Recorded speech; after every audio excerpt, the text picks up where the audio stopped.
এক মেয়ে তার শ্বশুর বাড়ি যাওয়ার আগে বাবাকে প্রশ্ন করলো, বাবা, আমাদের সামনের উঠোনের ওই গাছটাকে কি পেছনের বাগানে লাগানো যায় না? তখন মেয়েটির বাবা তাকে উত্তর দিয়ে বলল, ওই গাছটা হলো 4 বছরের পুরনো একটা গাছ, এটা এখন অন্য কোথাও লাগানো একদমই সম্ভব না।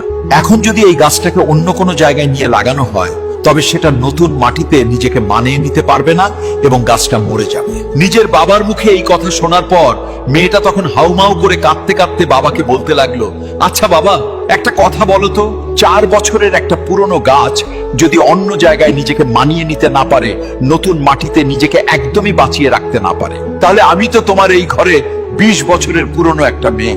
আমি তো কোনো সামান্য একটা গাছ নই বাবা, আমি তো তোমারই মেয়ে। তাহলে তুমিই বলো, আমি কিভাবে অন্যের একটা নতুন বাড়িতে গিয়ে নিজেকে মানিয়ে নিব আর নিজেকে সম্পূর্ণ বাঁচিয়ে রাখবো বাবা?